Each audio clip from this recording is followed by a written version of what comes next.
I'm leaving the beautiful Lake Habarana and Sigiriya region and heading south towards the famous city of Kandy.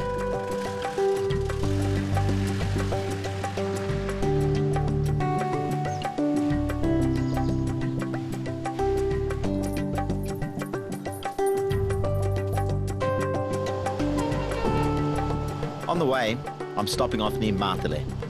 This area is best known for its spice plantations. They grow everything here, from pepper and vanilla to cinnamon, but best of all, cocoa.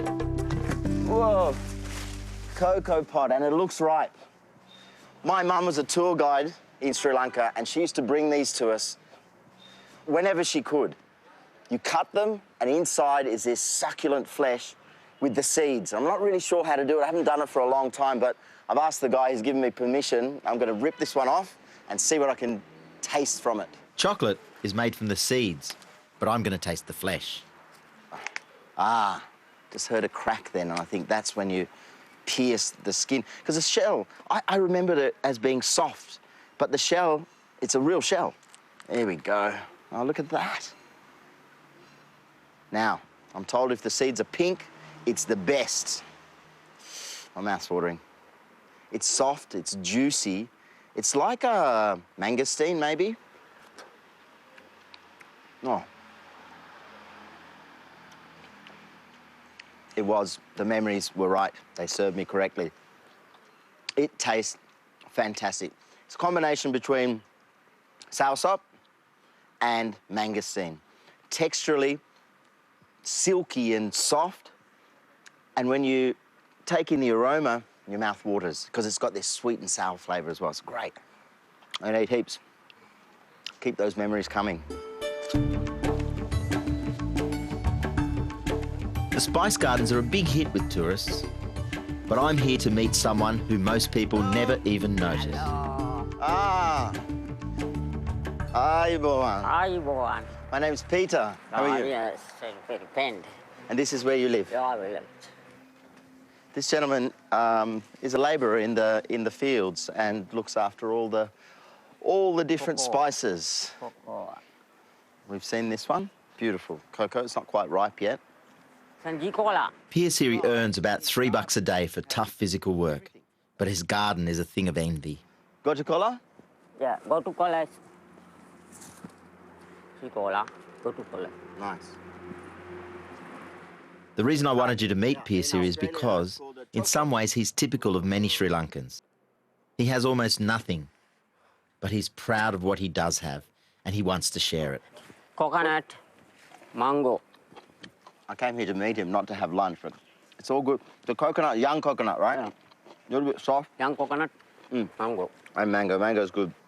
Small chili, say kochi. Kochi. Kochi. That is equivalent to about 300 megatons of TNT.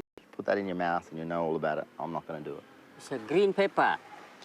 Green pepper. Yeah. Green peppercorns. This is what I'm going to cook with today. I've been looking through all these spice gardens thinking, what am I going to cook with? That's the one. I have a question. What's this? What's this bricks for? This gadut. Yeah, for why? Gadut. He's making these bricks slowly so that when he finds a wife, he can build a house for them. Around here, I'm spoilt for choice. I could cook almost anything, but I've chosen to cook a dish for the common man, beer food.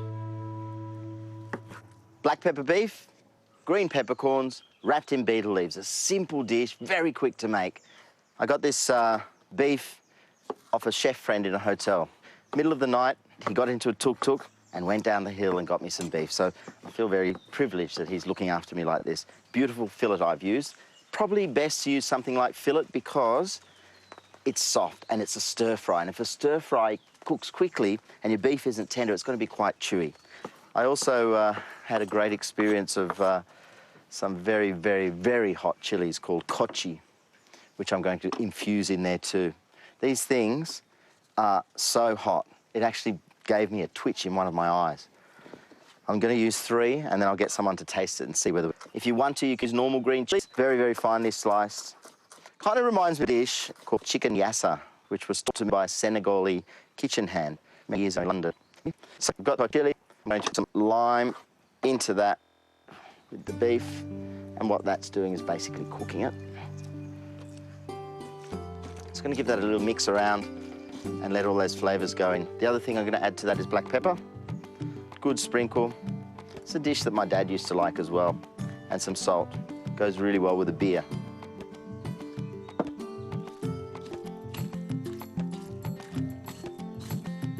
Now the garnishes. A really nice capsicum pepper, they're called here. An onion, sliced. Not going to need many of them because I think with the chili that I've got in here, I think we'll only be able to eat one. Okay, next, cucumber. These cucumbers, I've said it before, I'll say it again, rub them like this so that you bring out all the bitterness to the edges. Probably 3 battens per quarter is sufficient, a fair length as well. Next, some beautiful young coriander, which I'm just going to wash, remove the leaves, pick and keep as a garnish. It'll look really nice in the dish as well. Now the garlic I'm going to fry. A tomato, same thing. I'm going to take the seeds out, but I'm going to leave them in large quarters. And curry leaves, which I'm going to fry with the beef. Okay, I've also want to put some green onion into it, shallots, eschalots, spring onions, whatever you want to call them. The next thing I have to do is use beetle leaf. These I'm just going to make into little cones, and this is going to be the receptacle for all the rest of it. I love cooking like this. It just makes it so much fun, and it's good to be able to, you know, use the natural ingredients around you. Now, last ingredient, just close my eyes, reach around, pepper. How lucky for me. Fresh peppercorns. They go red. They start off as a little flower, and then all these little green berries appear on them. They finally go pink, and then when they're dried, they go black. At this stage, they have quite a bit of heat in them, but a very different flavour. Right, well, I'm ready to go. Chilies are hot. Okay, very, very hot oil. Garlic. Curry leaves. Half of the onion. And then as the garlic is browning very quickly, I'm going to put this beef in to stop the garlic browning.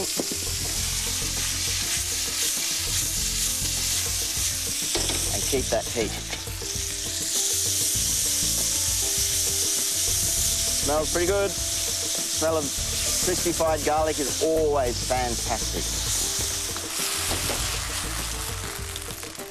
So imagine people are coming over, you've got all this fried up ready to go, you've got your beetle leaves rolled, all prepared, and all you have to do when people arrive is put the beef inside, garnish it with a bit of tomato, a little bit of coriander, and there you have my beef wrapped in a beetle cone with fresh green peppercorns. This is the old Sinhalese capital of Kandy. Sri Lankan Buddhists consider Kandy to be their country's most significant spiritual centre. But this city also has a large Muslim population. Add to the mix both Hindu and Christian populations, and what you end up with is one heck of a melting pot, which means incredibly diverse food. My first stop is Foodlands, one of the many Muslim kitchens that specialise in biryani.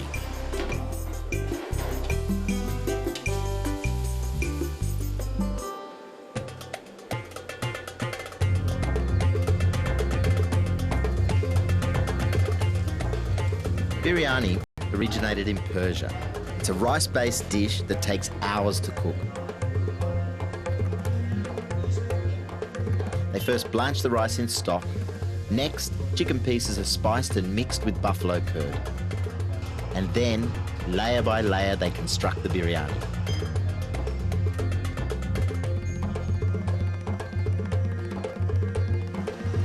The finishing touches are just being laid. They put some dough here, and they're going to seal it with one of the lids. They leave it now to steam for about 20 minutes. Wow, that looks really good. Come and have a look.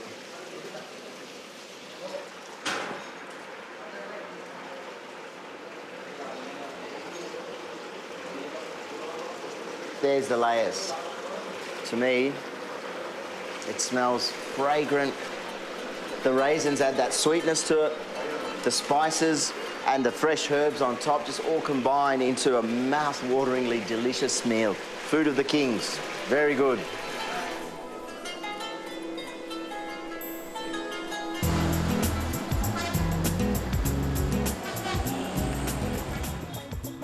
Hoppers, the signature dish of this country as far as I'm concerned. I'm going to go in there and learn how to make them.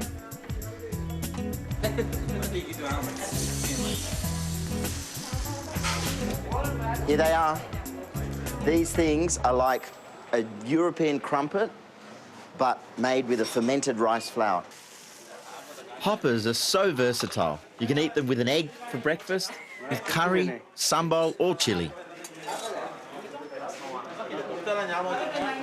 That's the mixture. This is the liquid gold, the recipe that I've been chasing. Looks so simple, but it makes these beautiful things. So I'm going to have a go.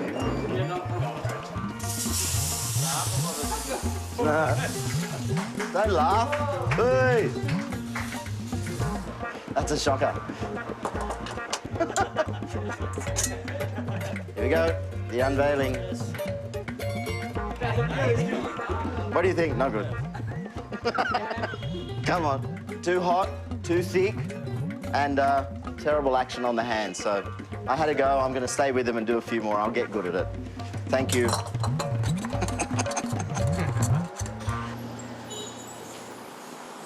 It started raining, but I'm keen to get back out and show you one of my favourite Sri Lankan street foods. You hear that sound? That's the sound of koturoti, Sri Lanka dining at night. It is a noise that used to drive my dad crazy, but it still tasted so good that he'd walk across the road and eat it. And I've always wanted to try and have a go at it. So I'm going to go in there, ask the chef, and have a really good go at it. Vegetables first. Koturoti is grilled, unleavened bread, mixed with whatever you want. Oil. A filling meal costs about $1 and tastes great. Chili paste, egg, tea, noodles, and paddles. Yeah!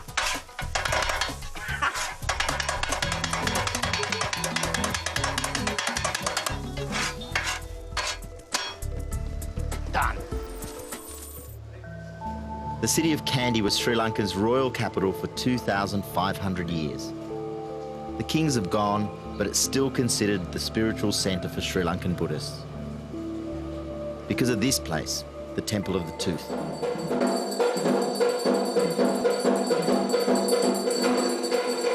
This is the offerings for the monks, and it is 36 measures of rice and 36 different vegetable curries. And this was decreed by the ancient kings and still goes on twice a day, every day, in this beautiful temple.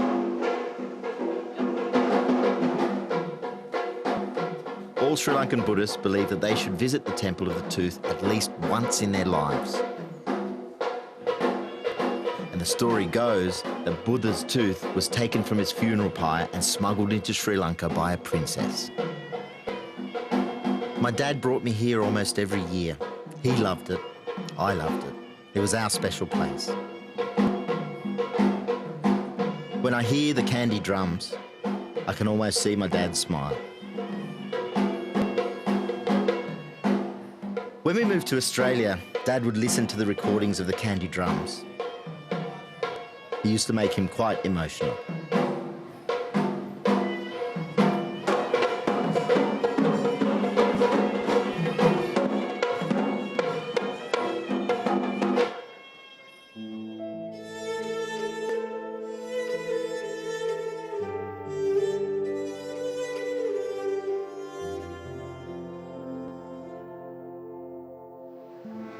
This is a very special place to me.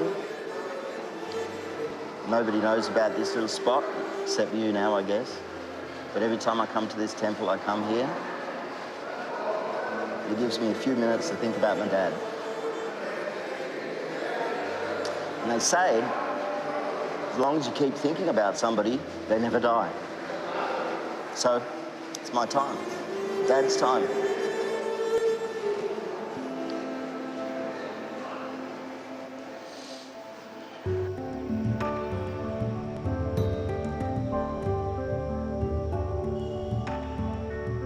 Dad was passionate about all things Sri Lankan, especially the food. And on this rainy day, I'm going to cook up one of his favourite dishes in the foyer of an old hotel where he used to catch up with his mates. This is one for you, Dad. Pumpkin curry with brinjal roti and lots of beautiful condiments. First one is to make a roti. Seen it, eaten it, now I'm going to cook it. It's very easy too. It's just flour, some lard, fat, butter, margarine I'm using because it probably holds together a bit more, won't separate. Of course, salt and water. Now, the water and the flour changes everywhere in the world. So it's really hard to give a recipe for this, except to say, make a nice sticky dough. You can see that? I'm turning it into itself so that it comes up really, really nice.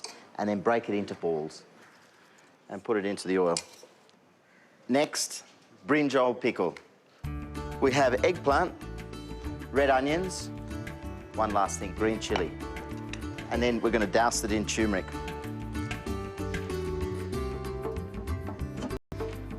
Nice cover and give it a good shake.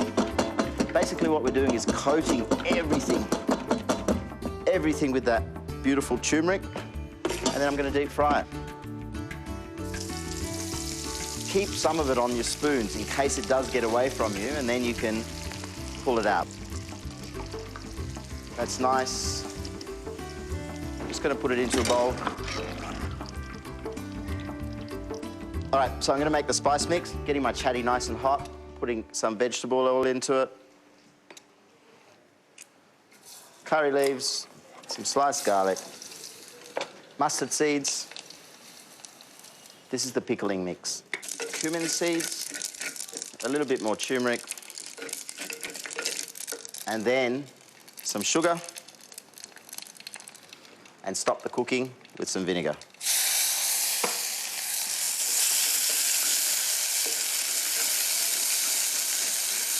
What I want to do is cook that down a little bit, taste it. Sour, sweet. Combination of both. Remember that it's going into a fair bit of eggplant and chilli, so it does need to be quite strong on both the sweet and sour side.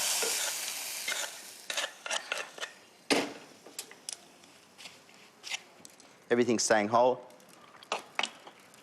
Tastes good. Now, this is the main component of this dish, which is the pumpkin curry. Ghee into my pot, my big, beautiful pot. Some curry leaves, again. And we've got some onion and garlic. Fresh chilies, not dry chili paste. You always sort of cook your spices next. So I've got coriander, of course my thickening powder. Now this is the really the flavour changer, the thing that makes this dish unique. Some cumin powder, turmeric for colour, and this mustard paste that I made.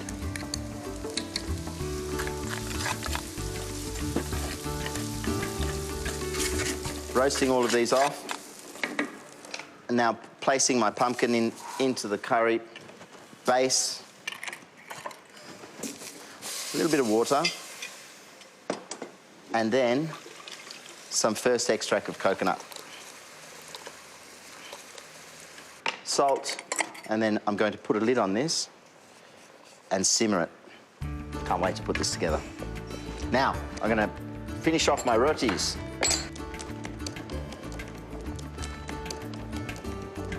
Spread it out. It's got to be thin too. You don't want it to be eating too much dough.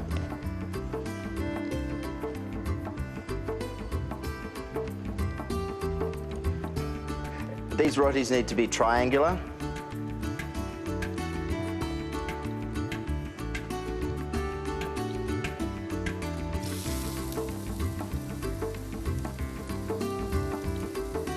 So once I've sealed it and I get the shape on it, then I'm going to cook it.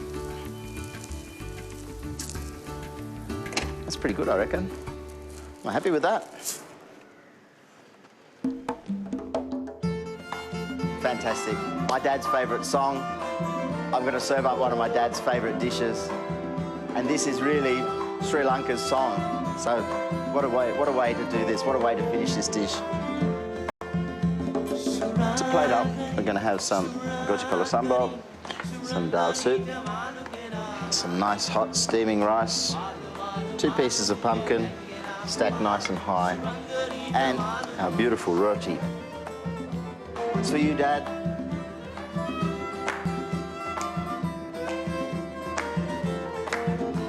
Fantastic.